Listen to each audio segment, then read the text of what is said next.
자, 이제 오늘부터 욥기를 강의할 겁니다. 욥기. 목회자들이 주로 이제 저도 그렇지만 성경을 읽는 패턴이 이렇게 창세기부터 계시록까지 쭉 읽는 패턴이기보다는 예를 들어 욥기를 강의한다 그러면 한 달여 전서부터 욥기만 계속 반복해서 여러 번 읽곤 합니다. 그래서 아마 제가 이렇게 헤아려 보니까 창세기부터 계시록까지 가장 많이 읽은 책이 어느 책일까 더듬어 보니까 욥기더라고요. 그래서 이번 강의는 좀 거저먹겠다 싶어서 이번에도 이제 한 달여 전서부터 욥기를 준비하는데 놀랍게도 갈수록 오리무중이에요. 너무 여기에 담아진 신비로운 초점이 많고, 이거를 우리 청년들에게, 성도들에게 어떻게 아주 정확하게 좀 전달을 해야 될까 하는 고민이 더 깊어졌습니다. 그러나 우리 기도 드린 대로 이거를 우리가 사람의 이해로 깨닫는 것보다는 말씀의 저자이신 성령께 의지해서 전하는 부족한 종도, 이제 말씀을 받고 또 그 말씀을 가지고 살아내야 될 여러분들도 하나님 앞에 큰 은혜를 경험하는 복된 강해의 기간이 되기를 바랍니다. 제가 이제 여러 책을 참고하다가 제 고민에 아주 깊이 동의가 되는 글을 하나 읽었습니다. 이 욥기를 강의한다고 이제 예고가 나갔죠. 그러니까 몇 사람이 자꾸 물어요. 그거 진짜 한 장 한 장 다 할 거냐고. 42장까지인데. 그래서 딱 부담이 되는 거예요. 이걸 어떻게 해야 되나. 근데 크리스토퍼 애쉬라는 분의 이 글을 욥기 내용을 읽어보니까 옛날 사람도 똑같은 고민을 했더라고요. 그분이 이런 아주 격정적인 글을 썼어요. 하나님이 이유가 있어서 42장을 쓰셨는데 그거를 우편엽서 쪼가리에 그저 요약해서 쓰듯 그렇게 성도들에게 가르치거나 전해서 되겠는가? 아마 그분도 그런 부담을 가지고 있었던 것 같아요.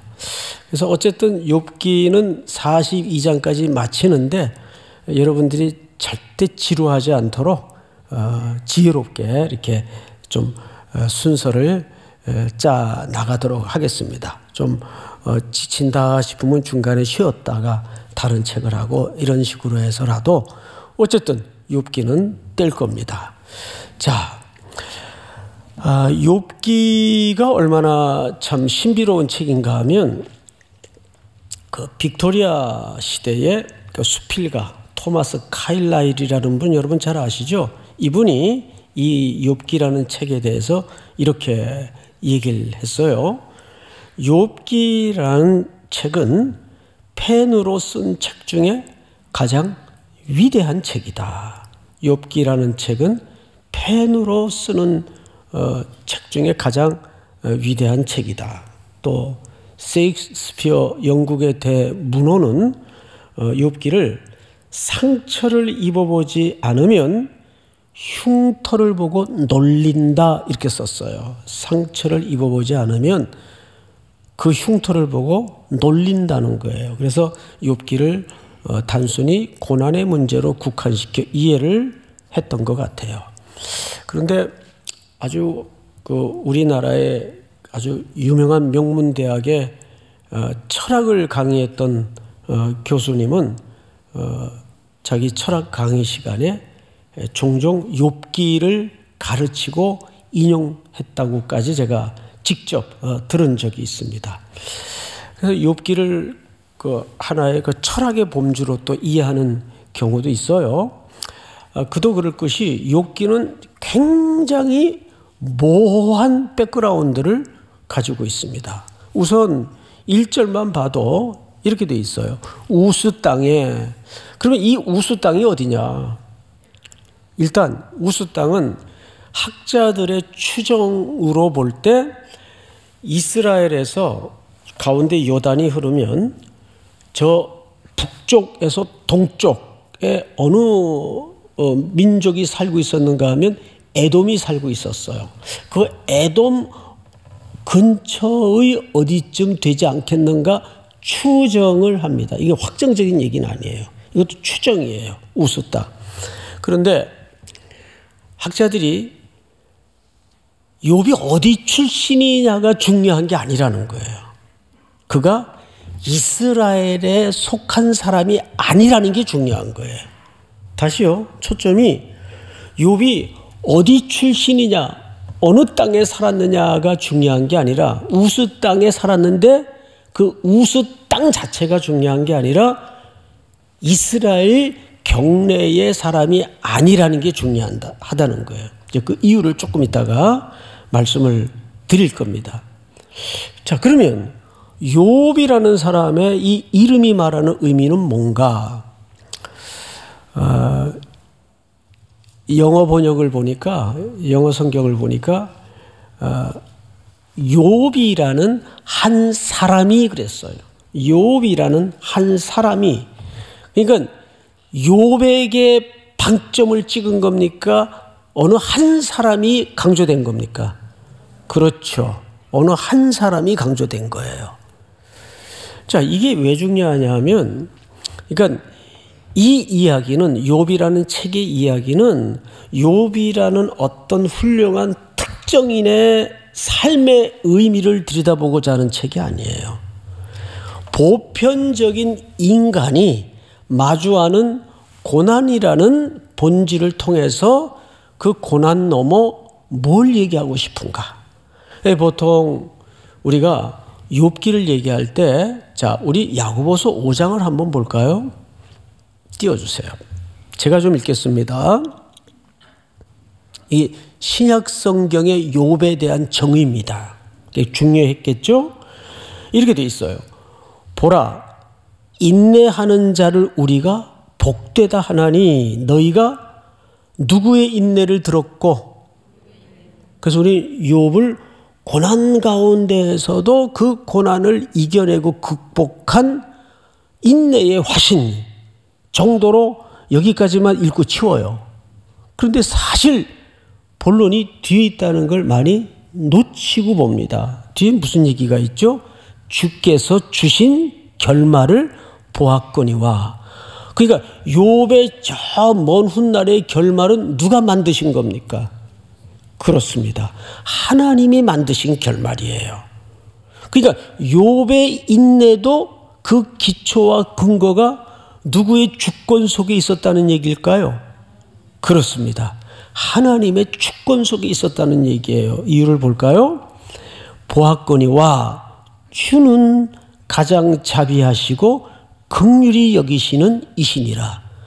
그러니까 욥이 고난이라는 현실을 마주하면서 그가 그 길고 지난한 유장한 세월을 지나오면서 그 복된 결말에 이르게 한 것도 하나님이 만드신 결말이고, 그 인내의 과정을 결국은 견인, 우리 끌어간다 그러죠.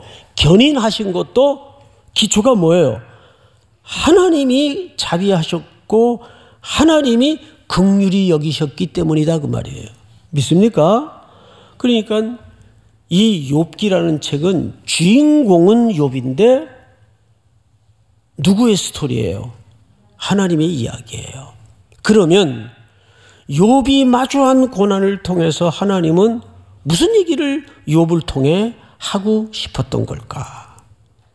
여기에 세 가지 욥기의 질문이 있어요. 세 가지 질문. 기억하셔야 돼요. 첫 번째, 우리는 어떤 세상에 살고 있는가? 욥기를 통해서 우리는 그걸 하나님께서 드러내는 걸 보셔야 됩니다. 우리는 어떤 세상에 살고 있는가? 자, 이 세상을 일찍이 전도서에서 솔로몬이 뭐라고 정의를 했죠? 세상은 허무하다. 허무하다. 허무하다라는 히브리어 의의를 들여다보면 이거다 하고 잡았는데 남는 게 없더라 그 말이에요. 이 경제적인 개념이에요. 비즈니스 개념이에요. 이거다 하고 잡았는데 살아보니까 남는 게 없더라. 송태근이가 남는 게 없다면 지가 뭐 장사를 해봤어 뭘 해봐서 쥐뿔도 모를 텐데 솔로몬이 그랬다면 그런 줄 알아야 돼요. 예? 살아보니까 그 인생의 모든 정점을 찍었던 인물인데 남는 게 없더래요. 두 번째가 뭐냐면 모순. 야, 살아보니까 인생이 모순이더라. 분명히 1 더하기 1은 2가 나오는 게 우리가 이해하고 암송하고 있는 공식인데 인생은 1 더하기 1은 2가 아니라 마이너스 1도 되더라. 또 내 기대 밖에 5도 나오더라. 그래요 안 그래요? 학교 다닐 때는 맨날 탱자 놀던 애가 시집을 잘 가가지고 벤츠 몰고 나오고 그러는 거 보면 이게 뭐지? 에? 그 동창회 나갔다 오면 시험들이 들어가지고 나는 참 학교 다닐 때 공부도 잘했고 선생님들이 많이 이뻐했고 근데 어쩌다 이걸 만나가지고 인생이 그런 게 얼마나 많아요. 예? 모순이더라 모순. 뭐 비근한 예를 들었지만 그렇잖아요.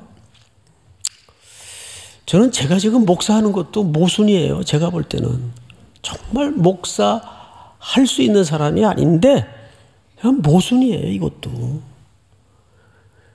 그러니까 세상에 얼마나 많은 역설이 담아져 있어요. 그 세 번째 솔로몬이 깨달았던 게 뭐죠? 불확실. 하나님이 장래일을 감추셨다 그랬어요. 어느 구름에 비가 올지 몰라요. 그러니까 남의 집 자녀들 이야기도 함부로 하는 게 아니에요. 자기 자식 가운데 뭐가 나올지 알 게 뭐예요? 그건 모르는 거예요. 그러니까 인생의 경륜이 조금씩 경험이 늘어날수록 사람이 겸손해지는 게 정상이에요. 자신만만해지는 게 아니라 야, 손에 땀이 있을 때는 그래도 내가 참 자신만만했는데 쇠도 씹어먹을 것 같고 마음만 먹으면 다 이룰 수 있을 것 같았는데 탁 사회라는 현실에 던져져 보니까 되는 게 없잖아요. 예? 다 잘 나가는 것 같고 나만 처지는 것 같고 내 앞길 잘 모르겠고 불확실한 이게 솔로몬이 깨달았던 이 세상의 질서예요. 그런데 욥은 그걸 가장 극대화시켜서 드러낸 어느 한 사람의 이야기예요. 인류의 이야기고 그냥 인간의 이야기예요. 욥이라는 특정인의 이야기가 아니에요, 여러분. 욥기는 나의 이야기일 수도 있다는 얘기죠. 만약에 하나님께서 이 욥기를 어떤 악당을 주인공으로 설정하셨다면 그거야 지가 나쁜 짓 했으니까 벌 받아 싸지. 그런 고난 받아 싸지. 이거는 답이 뻔하잖아요. 그래서 하나님은 욥이라는 참 거의 완벽한 인물을 세우셔서 무슨 얘기를 하고 싶은가를 잘 보셔야 돼요. 자, 성경을 또 볼까요? 두 번째 질문이 뭐냐면 첫 번째는 우리는 어떤 세상에 사는가? 이런 세상에 살고 있단 말이죠. 불이 가득세하고. 제가 한 군데를 읽어드리겠습니다. 그 유명한 시편인데 아삽의 시예요. 그냥 들어보세요.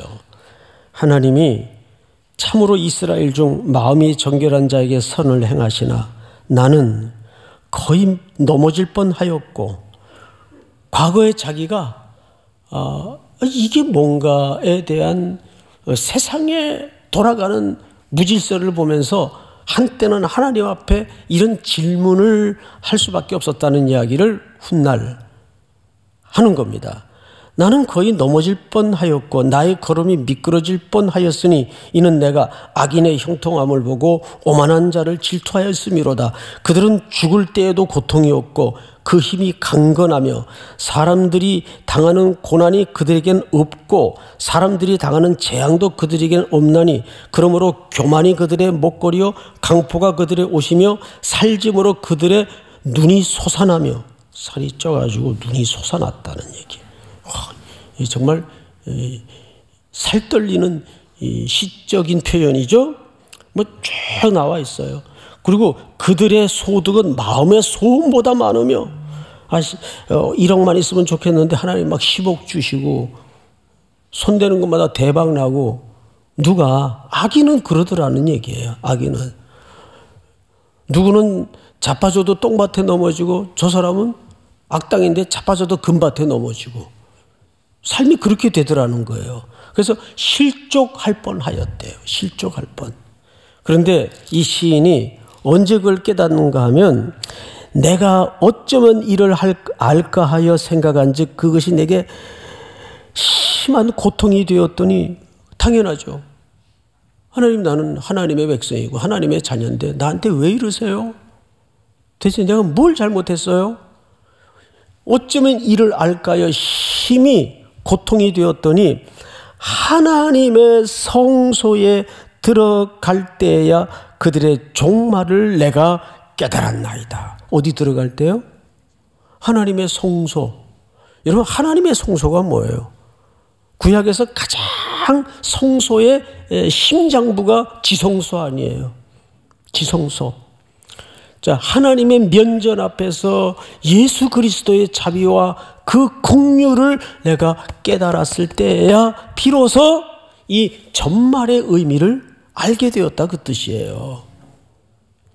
지금 우리는 욥기를 그런 관점에서 이해를 해야 됩니다. 우리가 살고 있는 세상은 어떤 세상인가? 두 번째 질문이 뭐냐면 우리는 어떤 교회를 원하는가? 왜 뜬금없이 교회 얘기를 할까? 여러분 세상의 교회가 문제가 많아요? 문제가 없어요? 문제가 많죠. 문제가 많죠. 근데 왜 갑자기 교회 얘기를 할까요? 이것은 크리스토퍼 애쉬라는 구약 신학자가 꺼내놓은 질문입니다. 여러분 하나님께서는 이 땅의 경영과 이 땅의 통치와 하나님의 나라를 어느 공동체를 통해서 경영하시고 만들어 가시길 원하셨습니까? 설계하셨습니까? 교회입니다. 교회가 문제가 많아도 지상교회는 문제가 많을 수밖에 없겠죠. 그러나 가장 궁극적으로 영광스러운 공동체는 또한 어디일 수밖에 없습니까? 교회일 수밖에 없어요. 그래서 예수 그리스도를 교회에 뭘로 두셨습니까? 머리. 결국 하나님의 교회는 머리이신 그리스도의 통치대로 완성될 것을 여러분들이 확신하셔야 됩니다. 이 땅에는 민족을 넘어서 혈통을 넘어서 인종을 넘어서 사상을 넘어서 다 그리스도의 질서와 경영으로 통일될 거예요. 그것이 땅 아래에 있는 것이나 위에 있는 것이나 그리스도로 만물을 뭐하게 하시려고? 통일되게 하시려고. 믿으십니까? 그래서 오늘 우리가 두 번째 묻는 질문이 이거예요. 우리는 어떤 교회를 원하는가? 어떤 교회를 원하십니까? 과거 60년대, 70년대 우리가 초건 목피를 벗어나기 위해서 잘 살아보세 몸부림칠 때 그 시대에 맞게 복음도 그 시대의 옷을 입었었어요. 그래서 적극적인 사고방식, 대표적인 주자가 미국의 크리스탈 처치를 설립하셨던 로버트 슐러 같은 분들, 긍정의 힘, 적극적인 사고방식. 그래서 강단마다 복음을 성공의 매뉴얼로 힘을 갖는 기독교로 변색을 시켜서 전하던 때가 있었습니다. 그래서 그 시대의 교회의 이름들은 전부 확장, 팽창, 파워, 힘, 강단의 메시지도 여기에 같이 아부를 했죠. 지금 10년 전서부터 한국교회는 붕괴음을 내면서 무엇이 잘못되었는가에 고민하게 되었어요. 그래서 코로나 3년 동안 우리는 저마다 이젠 드디어 위기가 왔다고 이구동성으로 말하곤 했습니다. 아니요. 왜 위기예요? 교회가 위기가 아니었던 적은 또 있었나요? 2000년 동안 위기였어요. 교회는. 그동안 한국교회는 너무 과장돼 있고 과열돼 있고 과잉돼 있었어요. 코로나라는 이 전대미문의 전 인류의 공동의 고통을 통해서 교회는 그제서야 본질적인 질문을 하지 않을 수 없었습니다. 참된 교회는 뭔가? 참된 예배는 뭔가? 이 질문을 그제서야 고요히 주님 앞에 앉아서 교역자들도 성도들도 물을 수밖에 없었어요. 이제 코로나가 끝나는 이쯤 돼서 우리는 욥기를 통해서 뭘 봐야 될까요?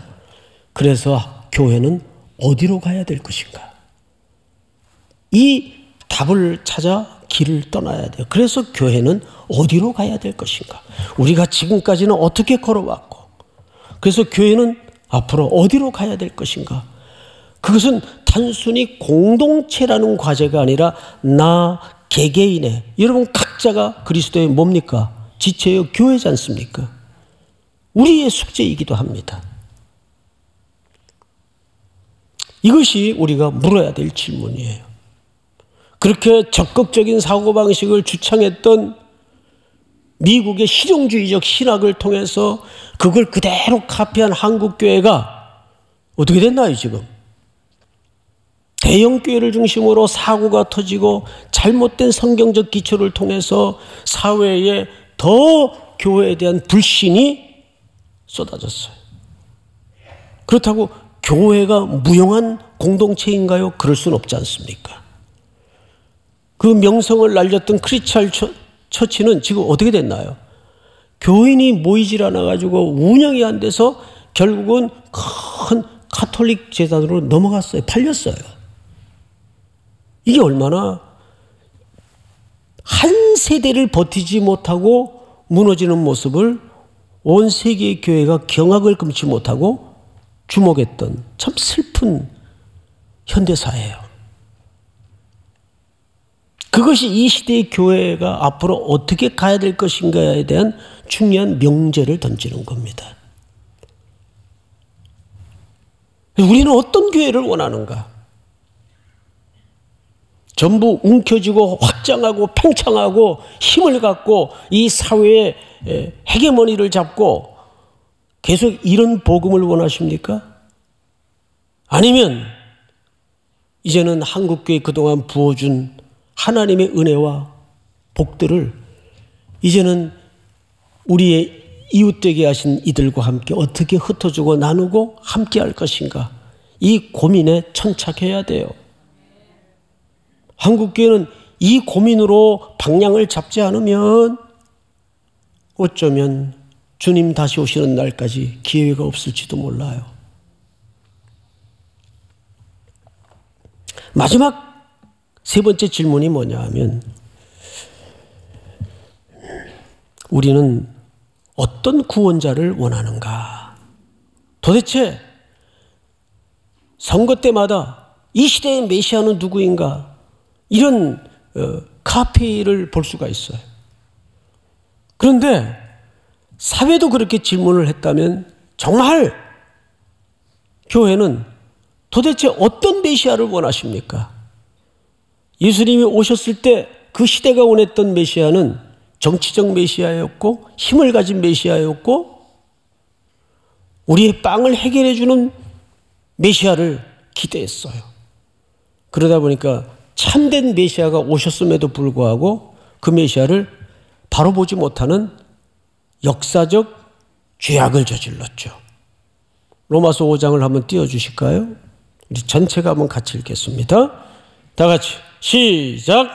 한 사람이 순종하지 아니함으로 많은 사람이 죄인 된 것 같이 한 사람이 순종함으로 많은 사람이 의인이 되리라. 아멘. 한 사람이 순종하지 아니함으로, 아담의 죄를 얘기하죠.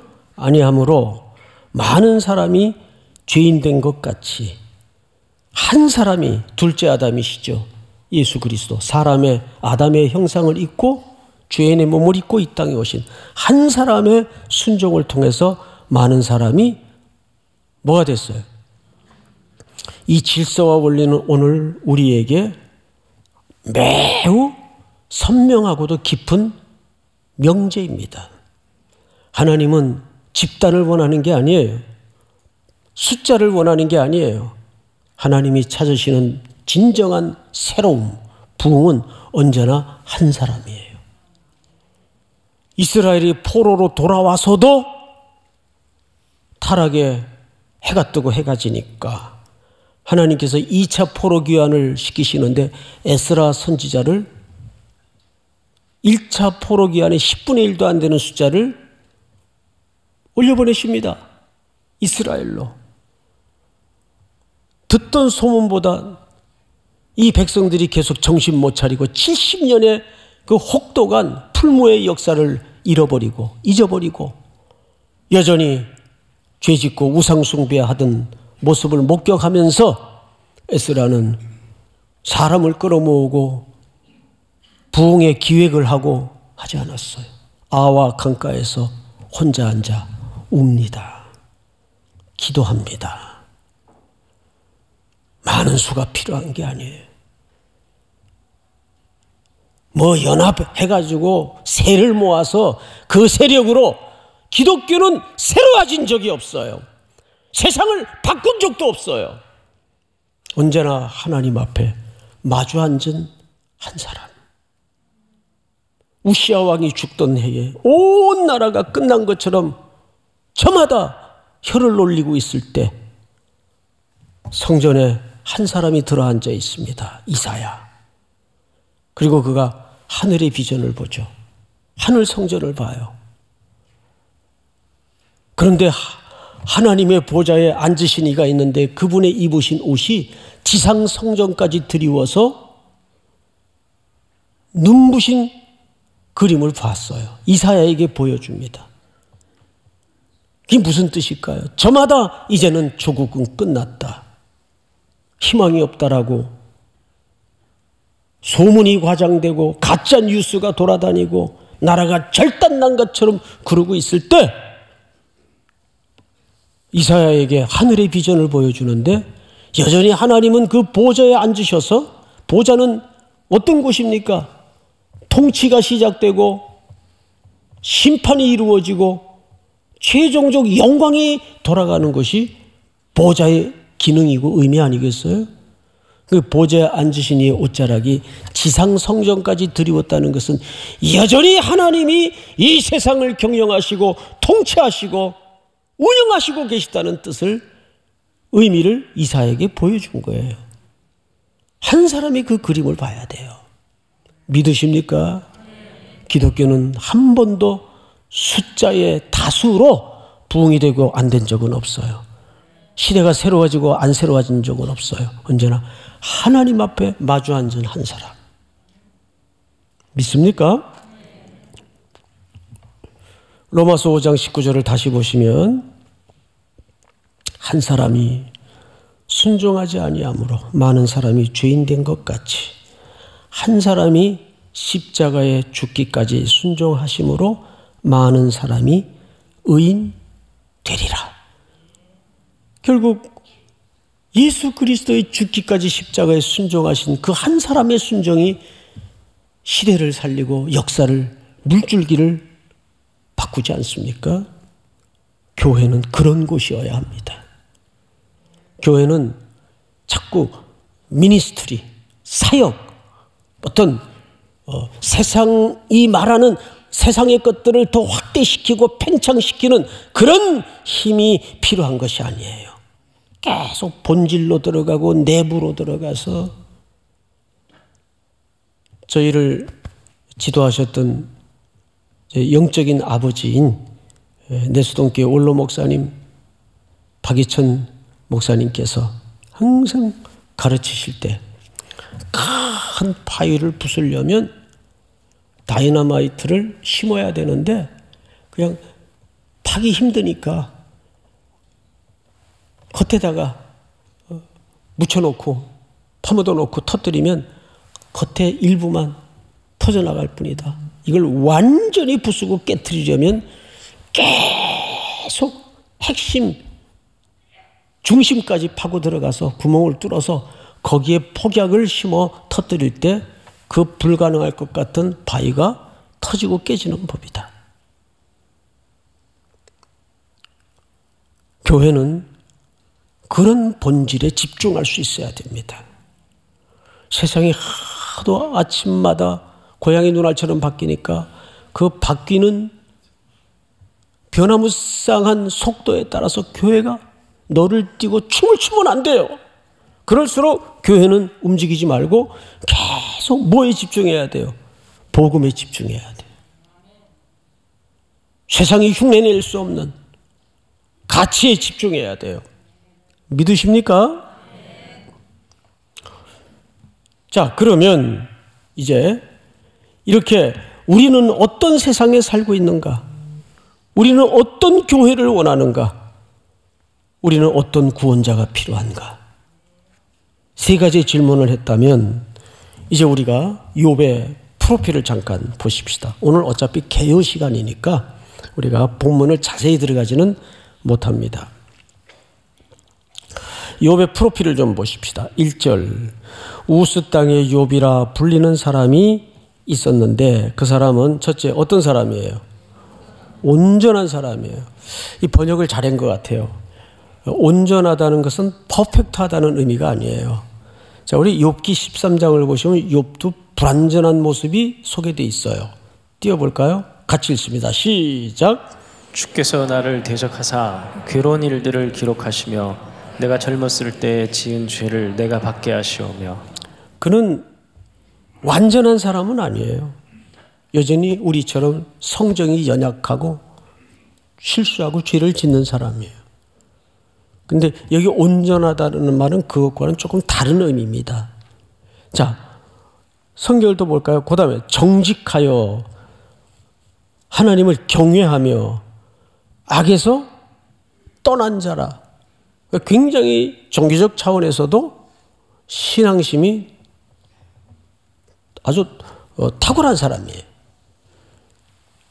온전하고 정직하고 하나님을 경외하고 악에서 떠났어요. 게다가 3절을 보니까 2절을 보니까 그에게 아들이 몇입니까? 7이에요. 7. 여러분 성경에서 이 숫자로 말하는 신학의 이 장르가 있습니다. 7은 언제나 완전수예요. 그래서 히브리 사람들은 이 7을 얘기할 때 어떤 비교를 잘합니다. 예를 들어서 룻기 4장을 좀 띄워주실까요? 이렇게 돼 있어요. 이는 네 생명의 회복자이며 네 노년의 봉양자라. 이방 며느리 룻이 보아스와 결혼을 해서 생명을 낳죠. 그리고 그 생명을 누구 품에 안겨줍니까? 어머니 나오미의 품에 안겨줘요. 나오미는 고향 베들레헴으로 돌아올 때 사람들이 저가 나오미가 아니냐. 나오미라는 뜻은 희락, 기쁨, 즐거움이라는 뜻이에요. 저가 나오미가 아니냐. 그러니까 나를 더 이상 나오미라 하지 마시오. 나를 뭐라 하시오? 마라라 하시오. 마라는 쓰다, 괴롭다. 나는 이제 더 이상 기쁨의 인생이 아닙니다. 대가 끊어진 집안입니다. 기련도 죽고 말년도 죽고 남편도 죽었습니다. 과부셋만 남은 집이에요. 그러니 대가 끊어진 거죠. 그러니 더 이상 나오미가 아니죠. 말하라 하시오. 내 인생은 괴롭소. 기쁨이 끊어졌습니다. 그런데 그 품에 이방 며느리 룻이 생명을 안겨요. 보아스를 통해서. 그 보니까 네 노년의 봉양자라 곧 너를 사랑하며 7 아들보다 귀한 네 며느리가 낳은 자로다. 여기 뭘로 비교하죠? 7 아들. 그러니까 히브리 사람들은 7 아들은 그냥 요즘 가장 좀 촌스러운 말이긴 한데 그보다 또 좋은 표현은 없어요. 대박. 예? 대박이다 그 말이에요. 7 아들이라는 의미는 대박보다 더 나은 게 있겠냐?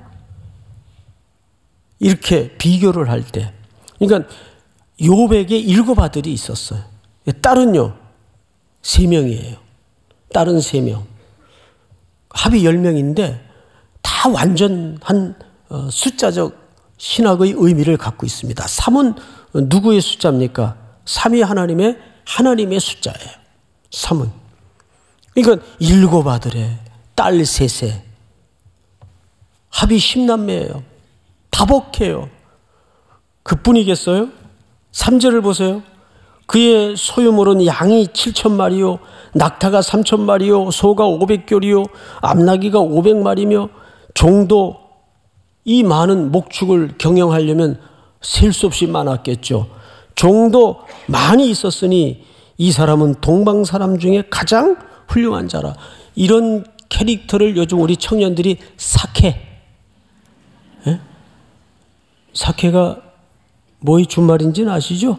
예, 사기 캐릭터. 이게 불가능한 캐릭터다 그 말이에요. 근데 이런 사람에게 무시무시한 이제 고난의 폭풍이 닥칠 겁니다. 그래서 그 고난이라는 주제는 인류 보편적 본질이에요. 의인도 겪는 것이고 악당도 겪는 것이에요. 이 고난이라는 툴을 통해서 하나님은 뭘 드러내기를 원하시는가? 이제 다음 시간에 이 부분을 여러분들과 본격적으로 나눌 겁니다. 우리는 여기서 한 가지, 오늘 말씀의 제목이 뭐죠? 인과관계입니다. 자, 이걸 잘 듣고 가셔야 돼요. 이제부터 욥이 겪는 그 상상할 수 없는 고통과 고난은 욥과 직접적인 욥의 현실과 인과관계가 있어요, 없어요? 없어요. 오로지 천상의 하나님과 또 하나님의 아들들과 그리고 사탄의 대화를 통해서 욥에게 가해지는 고통들이에요. 인과관계가 있어요, 없어요? 없어요. 실제 우리가 겪는 현실도 보면 왜 내게 이런 고통이 겹겹이 부딪히는 걸까? 이해할 수 없는 고난들이 얼마나 많아요. 그런데 우리는 대부분 욥의 3 친구 같은 질문을 던지죠.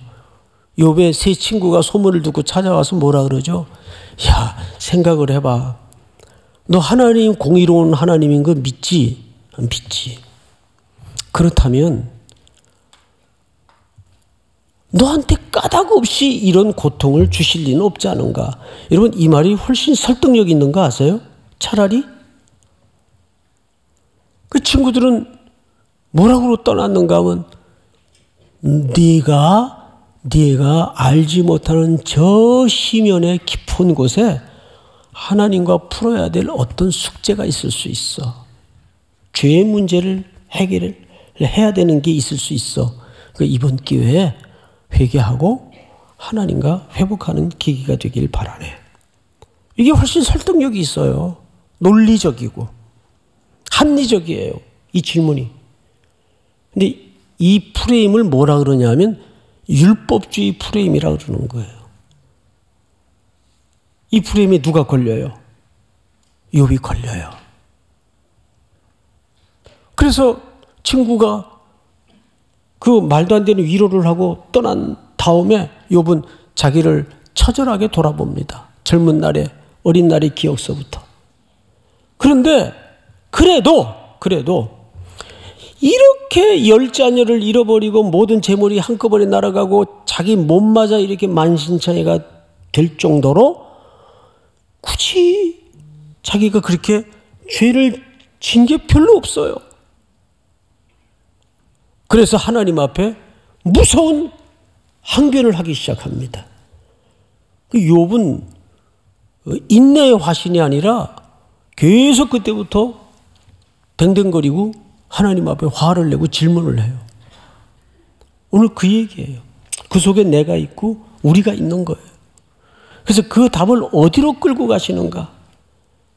어쨌든 결말은 42장에 보니까 내가 전에는 귀로 듣기만 하였사더니 이제는 눈으로 주를 배움나이다 하고 욥이 회개한 다음에 내가 제 가운데 앉아 회개하나이다 하고 제일 먼저 기도했던 대상이 기억나시죠? 친구들을 위해서 기도합니다. 친구들이 던졌던 질문은 우리 인간의 가장 본질적인 율법주의적 접근이에요. 야, 네가 까닭없이 하나님이 너한테 이런 고통을 줄 리가 없잖아. 근데 실질적으로 욥이 당했던 고난은 아무 욥과는 현실적인 관계가 없어요. 과연 이 과정을 통해서 하나님은 고난의 문제를 훨씬 뛰어넘는 어떤 근본적인 피조물의 문제를 우리에게 드러낼 겁니다. 다음 시간에 그 얘기를 기대하면서 우리 다 일어나십시다. 예수 늘 함께 하시네.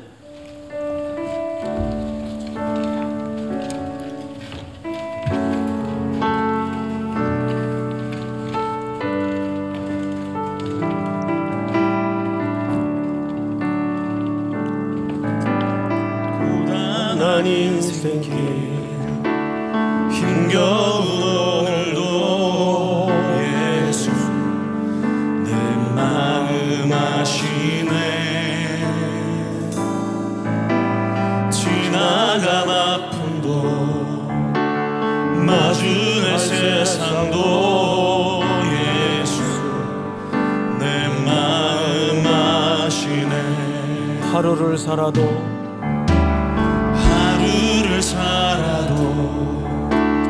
기쁨으로 가리 예수 늘 함께 하시네. 후회도 염려도 온전히 맡기리 예수 늘 함께 하시네.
지금은 우리 구주 예수 그리스도의 은혜와 하나님 우리 아버지의 높고 깊고 넓으신 사랑하심과 성령님의 교통 위로 충만케 하시는 은혜가 오늘 머리 숙여 경배를 드리는 사랑하고 사랑하는 우리 귀한 성도들, 해외, 군에 멀리 출타해 있는 가족들, 복중의 생명까지 영원토록 함께 있을지어다. 아멘.